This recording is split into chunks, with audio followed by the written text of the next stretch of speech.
Okay, my dear students, today we are going to solve brain teasers of chapter 7.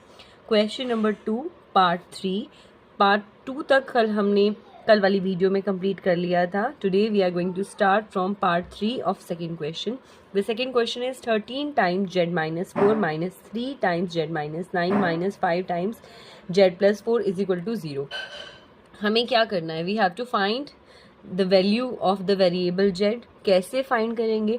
Firstly we have to simplify this equation. इसे simplify करना है तो simplify कैसे करते हैं? जो चीज़ प्रोडक्ट में होती है उसे हम प्रोडक्ट कर देंगे. तो 13 टाइम्स z, एक पॉजिटिव एक नेगेटिव, तो रिजल्ट क्या आने वाला है? Negative. 13 time 4 is 52 minus 3 times z, एक पॉजिटिव एक नेगेटिव, तो रिजल्ट तो नेगेटिव ही आने वाला है. दोनों नेगेटिव हैं. अगर नेगेटिव की इवन पावर में कर दूं तो वो पॉजिटिव आ जाती है. 3 टाइम्स 9 इज 27. नेगेटिव है, एक पॉजिटिव एक नेगेटिव, तो रिजल्ट तो नेगेटिव आएगा. 5 टाइम्स z इज 5z, एक पॉजिटिव एक नेगेटिव, तो रिजल्ट आएगा negative. 5 times 4 is 20 which is equal to 0. अब मुझे क्या करना है? I have to make two pairs. एक पेयर तो होगा z वाली टर्म्स वाला, दूसरा होगा कांस्टेंट टर्म वाला. तो 13 माइनस पहले पेयर बना लेते हैं. If you are able to solve it directly then you can also solve it, because बहुत ईजी है. 13 minus 3 is 10 and 10 minus 5 is 5. लेकिन if you want to do more clarification तो फिर आप, if you want more clarification of this sum, ज़्यादा explanation आपको चाहिए तो आप ब्रैकेट्स बनाकर पेयर्स बनाकर इसे सॉल्व कर सकते हैं. The next pair is of the constant term. The first one is minus 52, the second one is positive 27, and the third one is negative of 20, which is equal to 0. So 10 minus 3 is 10z, 10 minus 5 is 5z, that is 5z. जो दो negative है पहले उसे solve कर लेते हैं, because ये दोनों के दोनों नेगेटिव हैं, दोनों सेम साइड में जा रहे हैं, तो इनकी पार्ट्स एड ऑन होगी. तो 52 प्लस 20 इज 72 माइनस 72. एक बार इसे लिख देते हैं, माइनस 72 प्लस में 27. ठीक है, सिर्फ मैंने इन दोनों को सॉल्व किया तो आंसर आया है माइनस 72. और यहाँ पर है हमारा 5z. एक बार मैं क्लियर लिख देती हूँ, विच इज़ इक्वल टू 0. दोबारा से इसे सॉल्व करते हैं. एक पॉजिटिव है एक नेगेटिव है, ज़्यादा पावरफुल कौन है? नेगेटिविटी, तो रिजल्ट तो नेगेटिव आने वाला है, वो मैंने लिख दिया. बाहर पॉजिटिव है, अगर मैं नेगेटिव की पॉजिटिव के साथ मल्टीप्लाई करूँगी तब भी हमारा रिजल्ट नेगेटिव ही आने वाला है. तो 72 minus 27 is 45 which is equal to 0. अब मुझे z वेरिएबल की वैल्यू फाइंड आउट करनी है, तो इसके साथ जितने भी कांस्टेंट टर्म है इसे मैं दूसरी साइड ले जाऊंगी. तो ये इस साइड लेफ्ट हैंड साइड में नेगेटिव था, राइट हैंड साइड में इसका मुंह चेंज हो जाएगा, ये पॉजिटिव बन जाएगा. नेक्स्ट अगर हम आगे चलें तो 5 मल्टीप्लिकेशन में है, राइट हैंड साइड में ट्रांसपोज होकर जाएगा तो वो डिवीज़न में चला जाएगा. 5 times 9 is 45. So the value of z is equal to 9. This is the answer of the third part of the second question. Let's move on to the fourth part. Okay, let's move on to the fourth part of second question of brain teasers. यहाँ पर हमें क्या नज़र आ रहा है? We have to multiply a binomial by another binomial. Again binomial की binomial के साथ प्रोडक्ट करनी है. यहाँ पर हमें मोनोमियल की, बिकॉज सिर्फ एक ही टर्म है, तो मोनोमियल की बाइनोमियल के साथ मल्टीप्लाई करनी है. ठीक है, तो फिर कैसे करते हैं? वी ऑलरेडी नो दैट हमने 6 चैप्टर में एक वर्कशीट में भी किया, एक क्या बहुत सी वर्कशीट्स में किया था बाइनोमियल की बाइनोमियल के साथ प्रोडक्ट. इन दोनों को हमने मान लिया था ग्रुप ऑफ टीचर्स, इन्हें मान लिया था हमने group of students. So firstly first ma'am goes to these 2 students. तो फर्स्ट मैम कौन है? x multiply by these 2 student, x plus 3. फिर सेकेंड मैम के साथ जो भी साइन था, चाहे वो पॉजिटिव था चाहे वो नेगेटिव था, वो मैम के साथ आ रहा था. Ma'am goes to the pair of these 2 students. दोबारा से वही वाली बात, first ma'am goes to these 2 student, ma'am goes to these 2 student. उसके बाद सेकेंड मैम के साथ जो भी नोटबुक है, चाहे वो पॉजिटिव है चाहे वो नेगेटिव है, वो मैम के साथ आएगी. Ma'am goes to these 2 students. Okay, यहाँ पर तो ऑलरेडी एक ही मैम है, मैम के साथ 2 बच्चे हैं, तो इसमें कोई भी वेरिएशन करने की ज़रूरत नहीं है.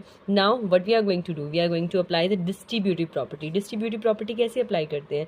Firstly first ma'am goes to the first student, बीच में जो भी साइन है then ma'am goes to the second student. दोबारा से वही डिस्ट्रीब्यूटिव प्रॉपर्टी हम अप्लाई कर रहे हैं। तो अगर फर्स्ट स्टूडेंट के पास जाएगी, X time X is X square, बीच में जो भी साइन है वो एज इट इज रहेगा। 3 times x is 3x, 2 times x is 2x, 2 times 3 is 6। X time X is X square, एक पॉजिटिव एक नेगेटिव। मैम कह रही है पॉजिटिविटी की तरफ जाना है, लेकिन आप जा रहे हो नेगेटिविटी की तरफ, तो रिजल्ट क्या आने वाला है आपका नेगेटिव।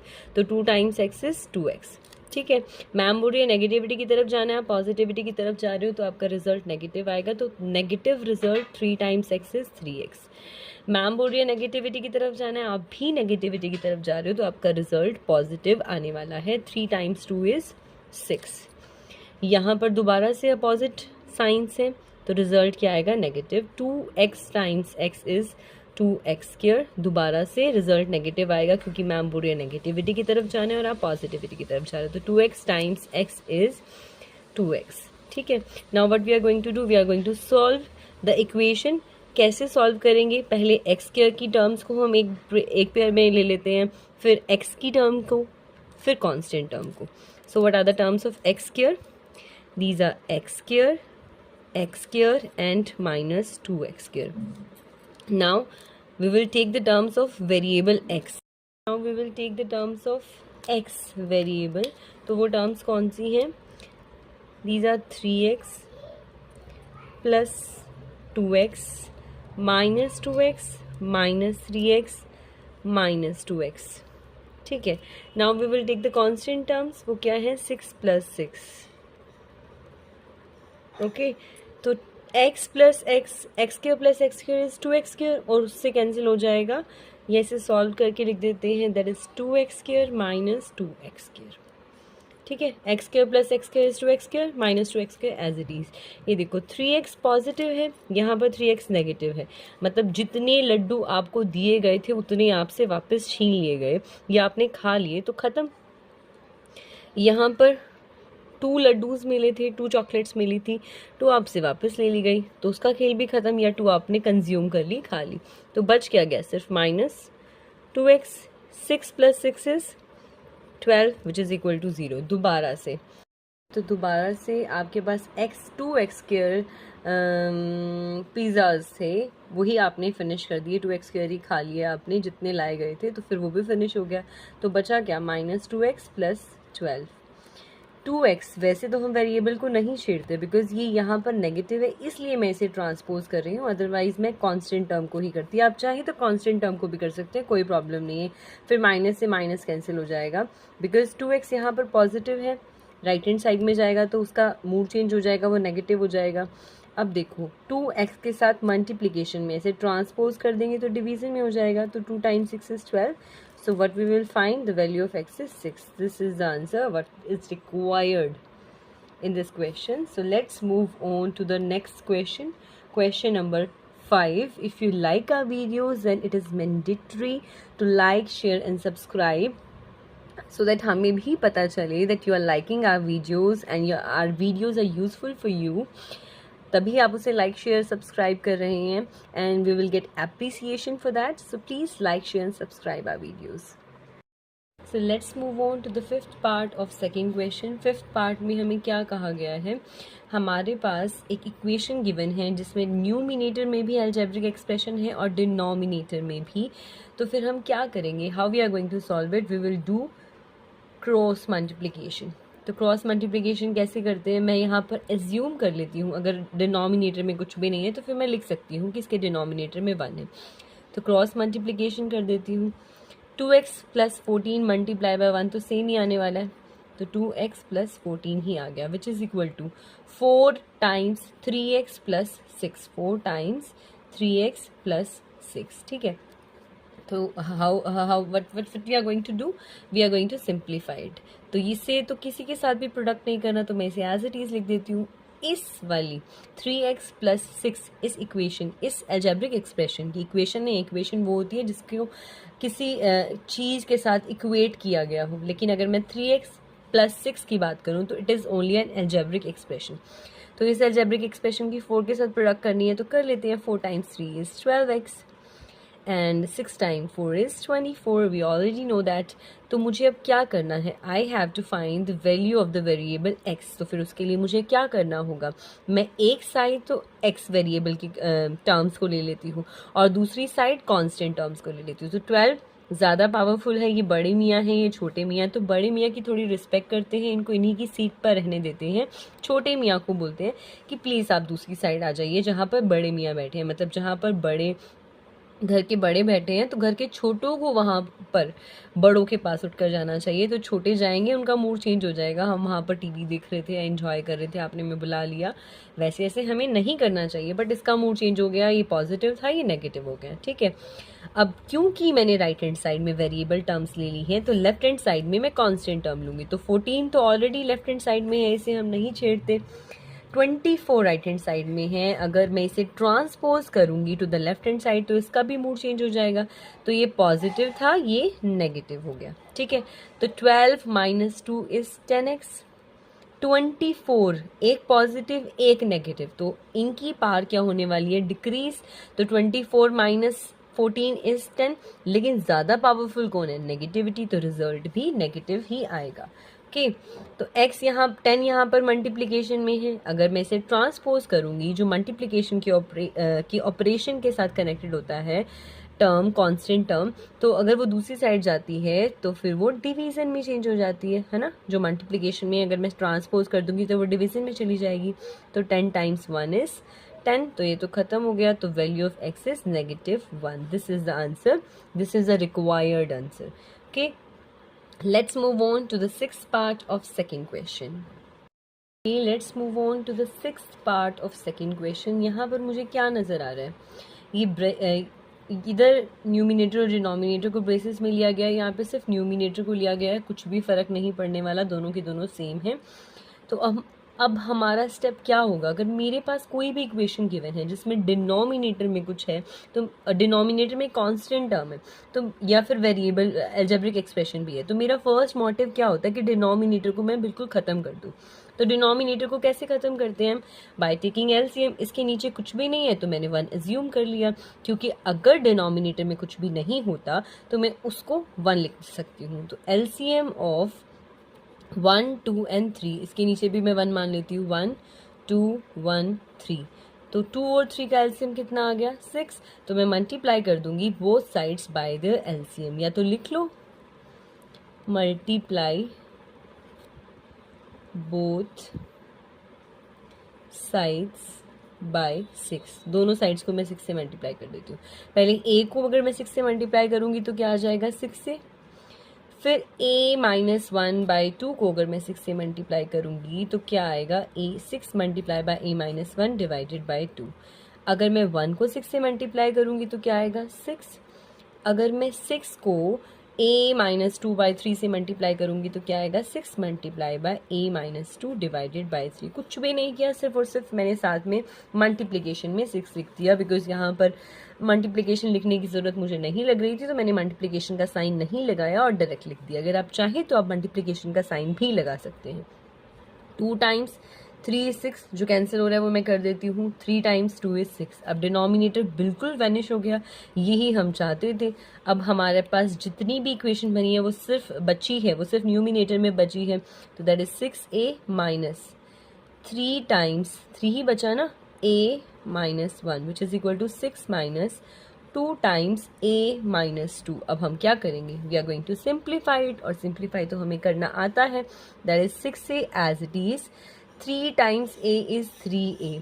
अब 2 बार नेगेटिव है, यानी नेगेटिविटी वो पॉजिटिव बन जाएगा। तो 3 times 1 is 3 which is equal to 6 minus 2 times a is 2a। दोबारा से अगर 2 बार नेगेटिव है, मतलब नेगेटिव की इवन पावर है, तो वो क्या बन जाएगी, पॉजिटिव। तो 2 टाइम्स 2 इज 4। तो 6 minus 3 is equal to 3a plus 3 as it is. 6 plus 4, दोनों की दोनों कांस्टेंट टर्म इन्हें ऐड कर देते हैं। 6 plus 4 is 10 minus 2a। Because मुझे वेरिएबल a की वैल्यू फाइंड आउट करनी है, तो मैं a को एक साइड ले जाऊंगी और कांस्टेंट टर्म को दूसरी साइड। तो 3a बड़े मियाँ हैं, इनको यहीं पर रहने देते हैं। माइनस 2a छोटे मियाँ हैं, इनको दूसरी साइड ले जाते हैं।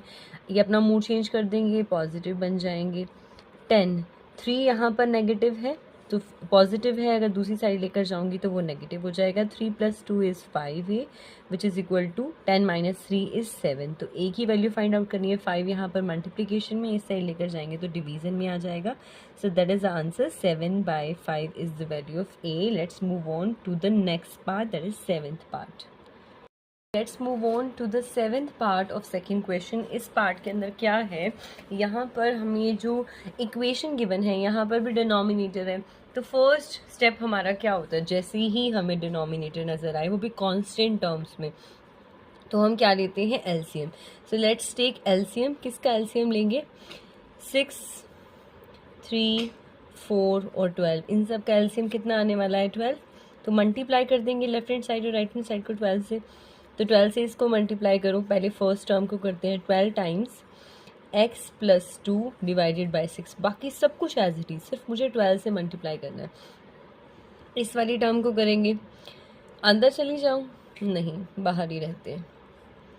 11 - x / 3 - 1/4 is equal to 12 times 3x - 14 / 12। यहाँ पर तो 12 से 12 कैंसिल हो गया। 6 × 2 = 12। ठीक है, इसे सॉल्व करने के लिए थोड़ा सा एक स्टेप और लेना पड़ेगा हमें, बिकॉज यहाँ पर माइनस था ना, अगर ये पॉजिटिव होता तो मैं डायरेक्ट कर देती, लेकिन माइनस है तो मिस्टेक होने के चांसेस है, इसलिए मैंने डायरेक्ट नहीं किया। तो 2 टाइम्स x + 2 बचा यहाँ पर। अब मल्टीप्लाई करते हैं, -12 एज इट इज़, अंदर क्या है, 11 - x / 3। ये नेगेटिव, तो नेगेटिव की इवन पावर है तो वो क्या हो जाएगी, positive. 12 times 1/4 which is equal to, यहाँ पर तो डिनोमिनेटर भी कैंसिल, ये वाला 12 भी कैंसिल, तो क्या बचा, 3x - 14। ठीक है, अब कुछ कैंसिल होता है तो कर देते हैं। 3 टाइम्स 4 = 12, 4 टाइम्स 3 = 12। तो क्या बचा, इसे मैं सॉल्व करूँ, नहीं नेक्स्ट स्टेप में कर देते हैं। 2 times x + 2 - 4 times 11 - x plus 3 times 1 = 3 is equal to 3 times x - 14। अब मैं इसे सॉल्व कर देती हूँ, सिंप्लीफाई कर देती हूँ। क्या करते हैं, डिस्ट्रीब्यूटिव प्रॉपर्टी अप्लाई करते हैं। Firstly first ma'am goes to the first student, then ma'am goes to the second student. तो 2 times x = 2x plus 2 times 2 = 4 minus 4 times 11 = 44। 2 बार नेगेटिव की इवन पावर, तो वो क्या हो जाती है, positive. 4 times x = 4x plus 3 which is equal to 3x - 14। अब x वेरिएबल वाली टर्म्स को हम सिंप्लीफाई करके एक साइड ले आते हैं, कांस्टेंट टर्म को दूसरी साइड ले आते हैं। तो पहले इस साइड वाली टर्म्स को सॉल्व कर दें। 2 + 4 = 6x, 4 + 3 = 7, 7 पॉजिटिव और 44 नेगेटिव, एक पॉजिटिव एक नेगेटिव, तो फिर क्या करेंगे हम, सब्ट्रैक्ट। तो 44 - 7 इज, या यहाँ पर देख लो, वैसे तो 44 - 7 कितना होता है, दैट इज 37।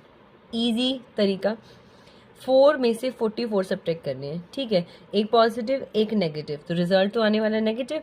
तो 44 - 4 तो 40 होता है, ये हमें पता चल गया आराम से। तो -40 आ गया इसका आंसर, इन दोनों का आंसर -40 आ गया। 3 के साथ करेंगे, एक पॉजिटिव एक नेगेटिव, तो रिजल्ट क्या आएगा, माइनस करके, तो 40 - 3 = 37 और रिजल्ट आएगा नेगेटिव, क्योंकि ज़्यादा पावरफुल है नेगेटिव। तो जैसे भी आपको समझ में आए, आपको इन कांस्टेंट टर्म्स को बस सिंप्लीफाई करना है।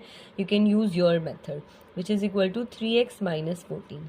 ठीक है, अब हम क्या करेंगे, एक्स वेरिएबल की टर्म्स को एक साइड ले आएंगे। 6x बड़े मियाँ इनको नहीं छेड़ते, छोटे मियाँ को बोलते हैं, प्लीज़ आप दूसरी साइड आ जाइए। और छोटे मियाँ हमारे सड़े हुए हैं, वो तो 1 मिनट में दूसरी साइड आते ही अपना मूड चेंज कर देते हैं और पॉजिटिव से नेगेटिव हो जाते हैं। ये तो पहले ही नाराज़ थे, पहले नेगेटिव थे, लेकिन रहेंगी तो इसी साइड ही। ये -37, इनको हमें राइट हैंड साइड में लेकर जाना है, क्योंकि लेफ्ट हैंड साइड में तो सारे के सारे वेरिएबल वाले टर्म्स इकट्ठे हुए हैं।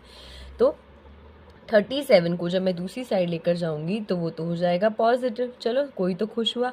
तो 6 - 3 = 3x, एक पॉजिटिव एक नेगेटिव, रिजल्ट क्या आएगा, पॉजिटिव, क्योंकि ज़्यादा पावरफुल कौन है, पॉजिटिव। बट आएगा कैसे, माइनस करके। 37 - 14 = 23। Am I correct. तो x की वैल्यू क्या निकालेंगे हम, 3 यहाँ पर प्रोडक्ट में है, दूसरी साइड जाएगा तो फिर डिवीज़न में हो जाएगा, तो x की वैल्यू आ गई 23/7। 3. That is the required answer of our question. Okay, let's move on to the next part, that is 8th part of second question. Let's move on to the 8th part of second question. यहाँ पर भी मुझे denominator में कुछ नज़र आ रहा है, यहाँ पर मैं मान लेती हूँ कि 1 है, तो फिर हम कैसे करते हैं इसे सॉल्व। जैसे ही मुझे डिनोमिनेटर में कुछ नज़र आता है मैं क्या करती हूँ, मैं एलसीएम ले लेती हूँ। एलसीएम ऑफ 3x एंड 12, वो क्या होगा 12x।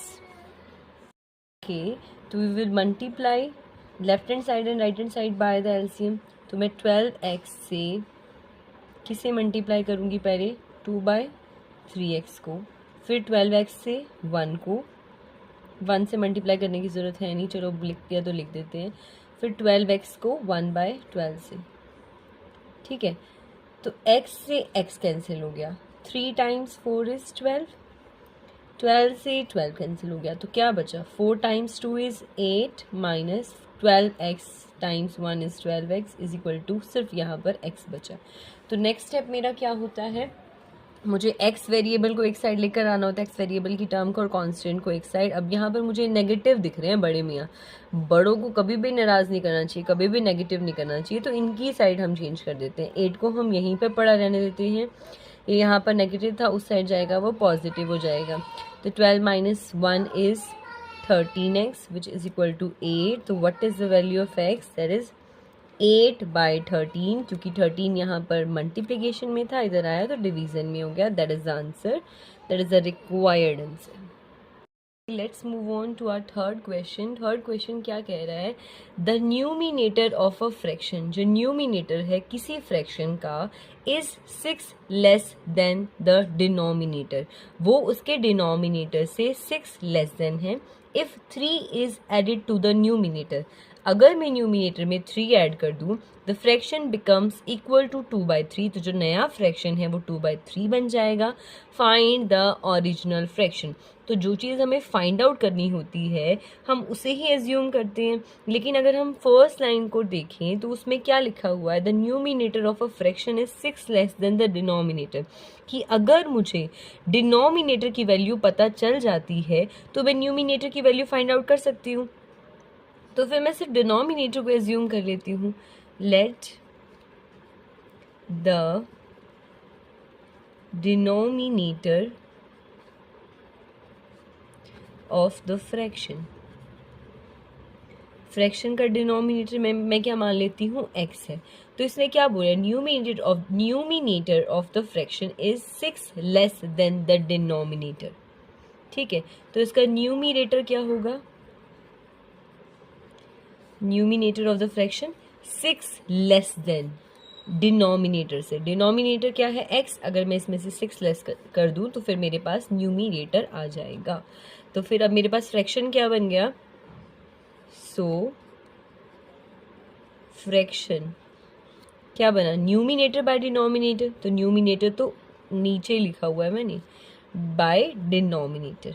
आगे क्या कह रहा है, if 3 is added to the numerator, तो अकॉर्डिंग टू द क्वेश्चन, क्योंकि मैं क्वेश्चन के अकॉर्डिंग चल रही हूँ तो मैं लिखूंगी अकॉर्डिंग टू द क्वेश्चन। अगर मैं 3 ऐड कर रही हूँ, 3 is added to the numerator, denominator में कुछ भी नहीं करने को बोला गया, the fraction becomes 2/3 equal to 2/3।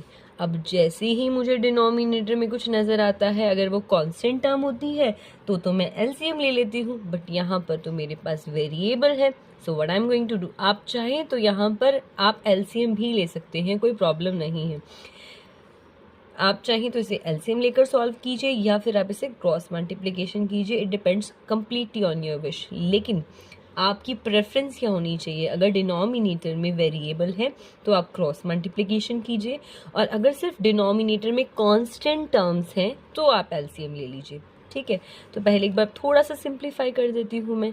6 और 3 दोनों कांस्टेंट टर्म है, एक पॉजिटिव एक नेगेटिव, तो फिर इनकी पार्ट डिक्रीज होने वाली है, तो 6 माइनस 3 इज 3, ज़्यादा पावरफुल कौन है, नेगेटिविटी, तो रिजल्ट आएगा नेगेटिव इज इक्वल टू 2/3। मैंने क्या बोला, अगर डिनोमिनेटर में वेरिएबल है तो मैं क्या करूँगी, क्रॉस मल्टीप्लिकेशन कर लेते हैं। फिर वो 3 times x minus 3 is equal to 2 times x। ठीक है, ये इज इक्वल टू का साइन है। तो क्या करेंगे, simplify. 3 times x is 3x, एक पॉजिटिव एक नेगेटिव, मैडम की बात नहीं मान रहा तो रिजल्ट तो नेगेटिव ही आने वाला है। 3 times 3 is 9 which is equal to 2x। Next step क्या होता है हमारा, we have to find the variable, value of the variable. तो वो कैसे फाइंड आउट करेंगे हम, वेरिएबल टर्म्स को एक साइड, कांस्टेंट को एक साइड। बड़े मियाँ तो नहीं हिलेंगे भाई, हम बड़े मियाँ को रिस्पेक्ट देते हैं। छोटे मियाँ आ जाएंगे, चाहे इनका मूड चेंज हो जाए, पॉजिटिविटी से नेगेटिविटी में बदल जाए। अब ये वाली लेफ्ट हैंड साइड तो वेरिएबल टर्म्स से ऑक्यूपाई कर ली, तो कांस्टेंट टर्म कोई दूसरे घर में जाना पड़ेगा ना, तो इनका मूड चेंज हो जाएगा। ये नेगेटिव थे, बाहर घूम कर आएंगे तो ये पॉजिटिव हो जाएंगे। 3 माइनस 2 इज 1। तो x की वैल्यू तो हमारे पास आ गई। हमें क्या निकालना था, ओरिजिनल फ्रैक्शन। तो ओरिजिनल फ्रैक्शन क्या होगा, सो ओरिजिनल फ्रैक्शन क्या होगा, ओरिजिनल फ्रैक्शन x माइनस 6, यही तो था ना स्टार्टिंग में, क्या था x माइनस 6 बाई एक्स। तो यहाँ पर x की वैल्यू पुट कर दो, that is 9 minus 6 divided by 9। तो 9 माइनस 6 कितना होता है, 9 माइनस 6 इज 3 डिवाइडेड बाई 9। कुछ कैंसिल हो रहा है, yes. 3 times 1 is 3 times 3 is, तो आंसर आ गया 1/3। 1/3 इज द ओरिजिनल फ्रैक्शन। हमें हमेशा सिंपलेस्ट फॉर्म में चेंज करना होता है। अगर मेरे पास कोई भी फ्रैक्शन गिवन है तो 3/9 is not the correct answer. मुझे इसे सिंपलेस्ट फॉर्म में चेंज करना है। कुछ भी कैंसिल होता है तो हम कैंसिल कर देंगे, then we will get our original fraction, that is 1/3। Let's move on to the fourth question. Move on to the next question, question number 4. There is a man travel 2/5 of his journey by train. मतलब एक बंदा travel कर रहा है, वो अपनी journey का 2/5 part तो ट्रेन से ट्रैवल करता है, 1/3 बाय टैक्सी, अपनी जर्नी का 1/3 टैक्सी से ट्रैवल कर रहा है, 1/6 बाय बस and remaining 10 kilometre on foot. Find the length of his total journey. तो मुझे टोटल जर्नी फाइंड आउट करनी है। जो चीज़ मुझे फाइंड आउट करनी होती है वही मैं एज्यूम करती हूँ। लेट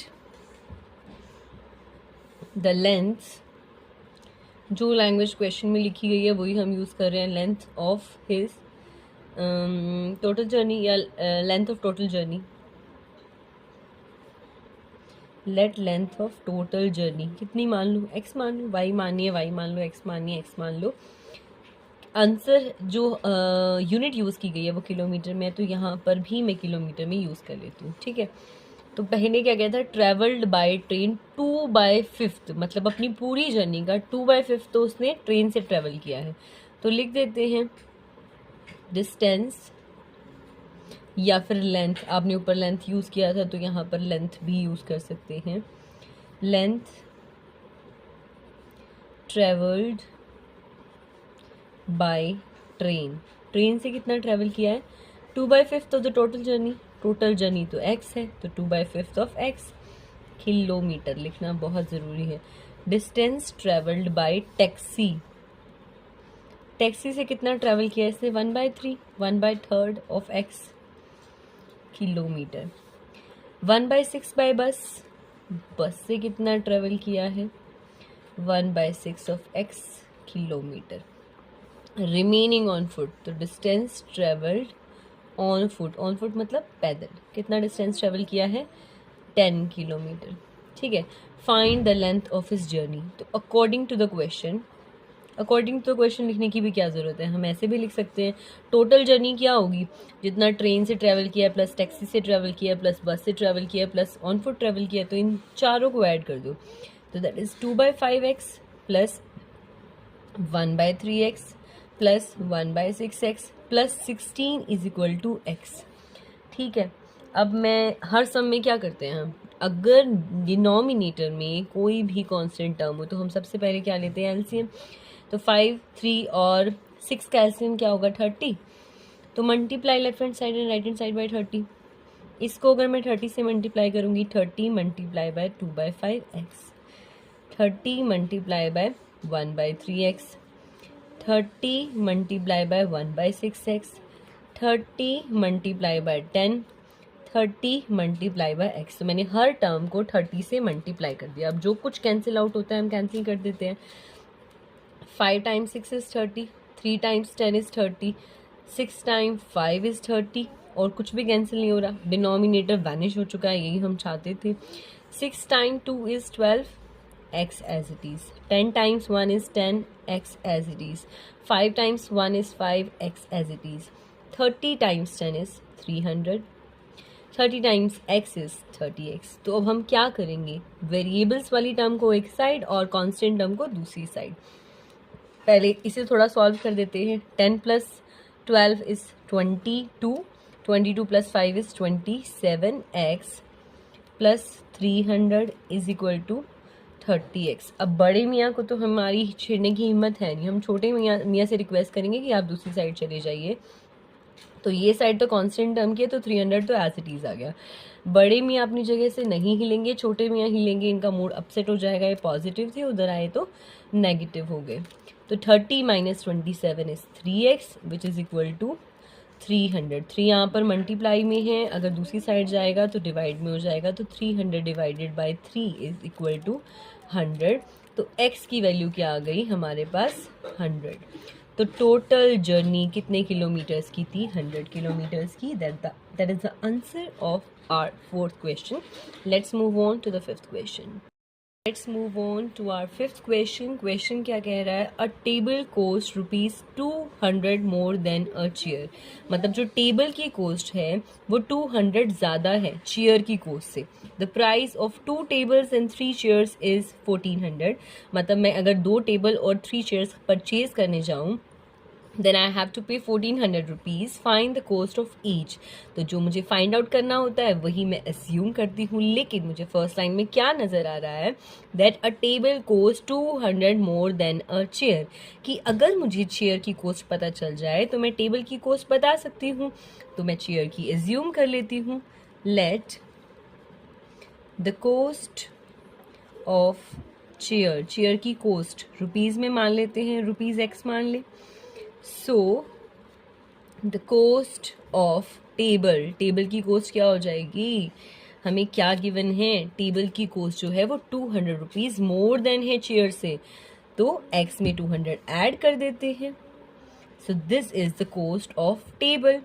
उसके बाद हमें क्या बोल रहा है, the price of 2 tables and 3 chairs is 1400। ठीक है, तो अकॉर्डिंग टू द क्वेश्चन लिख सकते हैं हम यहाँ पे, according to the question. Question के अकॉर्डिंग क्या है, the price of 2 tables, 2 tables, tables की कॉस्ट क्या है x प्लस 200 एंड 3 चेयर्स, 3 क्या है चेयर्स, चेयर्स की कॉस्ट क्या है x, वो किसके इक्वल है 1400 के इक्वल है। ये कह रहा है ना, the price of 2 tables, 2 tables, tables का प्राइस कितना है x प्लस 200 और 3 चेयर्स, चेयर्स का प्राइस कितना है x। इसको हम कैसे ले सकते हैं, जैसे अगर मेरे पास एक टेबल की कॉस्ट है 50 रुपीज़, चेयर की कॉस्ट है, ये चेयर की कॉस्ट है मेरे पास 50 रुपीज़ और टेबल की कॉस्ट है 100 रुपीज़। ठीक है, तो फिर अगर मुझे ये निकालना हो कि अगर मैं 2 चेयर और 3 टेबल लूँ तो मुझे कितना प्राइस पे करना पड़ेगा, तो मैं क्या करूँगी, चेयर की कॉस्ट कितनी है वो कॉस्ट लिख दूँगी, टेबल की कॉस्ट कितनी है वो कॉस्ट लिख दूँगी, तो इसे ऐड करके सॉल्व करके मेरे पास आंसर आ जाएगा। वही चीज़ मैंने यहाँ पर फॉलो की है। तो मुझे क्या लेनी है, सो दैट इज़ 2 टाइम्स, क्या किया मैंने, 2 times the cost of tables and 3 times the cost of chair. तो मल्टीप्लाई कर देते हैं। Now I am going to solve it. 2 times x is 2x, 2 times 200 is 400 plus 3 times x is 3x is equal to 1400। तो इसे solve करने के लिए हम क्या करते हैं, firstly we will put the variable in left hand side and the constant term in the right hand side. 2 + 3 is 5x plus 400 which is equal to 1400। तो x की वैल्यू निकालनी है, तो कांस्टेंट टर्म को मैं दूसरी साइड ले जाऊंगी। ये इस साइड लेफ्ट हैंड साइड में पॉजिटिव थी, दूसरी साइड जाकर नेगेटिव हो जाएगी। So 5x is equal to 1000। x की वैल्यू क्या हो जाएगी, 1000 divided by 5 that is 5 times 2, तो आंसर आ गया 200। तो x की वैल्यू क्या आ गई, कॉस्ट ऑफ चेयर कितनी आ गई, कॉस्ट ऑफ चेयर आ गई 200 रुपीज़, क्योंकि x की वैल्यू थी वो। और टेबल की चेयर कितनी, टेबल की कॉस्ट कितनी आ गई, कॉस्ट ऑफ टेबल वो क्या है, x प्लस 200 यानी 200 प्लस 200 प्लस 200 यानी 200 plus 200 that is 400 rupees. Next question is Anu is 4 year older than Sunil, मतलब जो अनु की एज है वो सुनील से 4 साल बड़ी है। ओल्डर मतलब बड़ी है, तो Anu is 4 year older than Sunil. तो अगर मुझे सुनील की एज पता चल जाए तो मैं अनु की एज में 4 ईयर्स ऐड ऑन कर दूंगी, मुझे अनु की एज भी पता चल जाएगी। 8 ईयर्स अगो, 8 साल पहले, अनु वॉज 3 टाइम्स सुनील्स एज। अनु जो थी ना 8 साल पहले, मतलब बिफोर 8 ईयर्स, जो अनु की एज थी ना वो 3 टाइम्स थी सुनील की एज की। Find the ages of Sunil and Anu. तो जो हमें फाइंड आउट करना होता है वही हम एज्यूम करते हैं, लेकिन हमें पता है कि अगर हम सुनील की एज को फाइंड आउट कर लेते हैं तो अनु की भी निकाल सकते हैं। तो let the age of Sunil, Sunil की एज मैंने मान ली x ईयर्स है। So the age of Anu, Anu की एज क्या हो जाएगी, और I can write let Sunil's age, यहाँ पर मैं क्या लिख सकती हूँ, let Sunil's age is equal to x years. या तो ये स्टेटमेंट लिख दो या ये वाली स्टेटमेंट लिख दो, दोनों करेक्ट है। So Anu's age is equal to x plus 4, क्योंकि वो 4 साल बड़ी है उससे, तो आप इन दोनों में से कोई भी लिख सकते हो, x प्लस 4 ईयर्स, ठीक है, ये एक्स्ट्रा है। तो let the age of Sunil is equal to x year. तो फिर अनु की एज क्या हो जाएगी, because Anu is 4 year older than Sunil, मतलब उससे 4 साल बड़ी है। 8 ईयर्स अगो, तो मैं क्या लिखूंगी, according to the question, question के अकॉर्डिंग क्या है, अनु एज 8 ईयर्स अगो, तो सुनील की एज में से 8 ईयर्स कैंसिल कर दो और अनु की एज में से भी 8 ईयर्स कैंसिल कर दो। ये अनु की एज है और ये सुनील की एज है। 8 ईयर्स अगो, 8 साल पहले, मैंने कर दिया 8 साल, 8 years subtract, Anu was 3 times Sunil age, जो अनु थी ना वो सुनील की एज का 3 टाइम्स थी, ठीक है, ये सुनील की एज है, उसका 3 टाइम्स अनु की एज के इक्वल हो गया। Find the age of Sunil and Anu. तो इस इक्वेशन को सिंप्लीफाई कर देंगे, 3 टाइम्स x, एक पॉजिटिव एक नेगेटिव, तो result negative, 8 time 3 is 24, x plus 4 minus 8, तो सिंप्लीफाई कर देते हैं, 3x minus 24 as it is आ गया, x भी एज इट इज़ आ गया, एक पॉजिटिव है एक नेगेटिव है, कॉन्स्टेंट टर्म्स को सॉल्व कर रहे हैं तो सब्ट्रैक्ट करके आएगा आंसर, 8 माइनस 4 इज़ 4, ज़्यादा पावरफुल कौन है, नेगेटिव, तो रिजल्ट आएगा नेगेटिव। अब मुझे x वेरिएबल की वैल्यू फाइंड आउट करनी है, कैसे फाइंड आउट करते हैं, एक साइड वेरिएबल वाली टर्म्स और एक साइड कांस्टेंट टर्म। बड़े मियाँ को हम नहीं छेड़ेंगे, छोटे मियाँ दूसरी साइड आएंगे, नाराज़ हो जाएंगे, यहाँ पे पॉजिटिव थे तो ये नेगेटिव हो गए, क्योंकि अब राइट हैंड साइड बची है कांस्टेंट के लिए, तो -4 को तो हम यहीं पे पड़ा रहने देते हैं। 24 यहाँ पर नेगेटिव है, उस साइड आएगा तो वो पॉजिटिव हो जाएगा, तो 3 minus 1 is 2x, 24 minus 4 is 20, क्योंकि एक पॉजिटिव एक नेगेटिव है तो हम रिजल्ट कैसे निकालेंगे, सब्ट्रैक्ट करके, लेकिन ज़्यादा पावरफुल है नेगेटिविटी तो पॉजिटिविटी, तो रिजल्ट भी पॉजिटिव आया। x की वैल्यू निकालनी है, मल्टीपल में है कुछ तो साइड पे जाएगा, दूसरी साइड ट्रांसपोज होकर जाएगा तो डिवाइड हो जाएगा, 2 टाइम्स 10 इज़ 20, तो x की वैल्यू क्या आ गई, 10 ईयर्स। x क्या है, age of Sunil, so I can write, so Sunil's age is equal to 10 years and Anu's age, Anu age क्या हो जाएगी, x प्लस 4, x प्लस 4 यानी 10 plus 4 which is equal to 14 years, ठीक है। That's the answer of the last question of the brain teasers of chapter 7. If you like our videos then please like, share and subscribe our videos.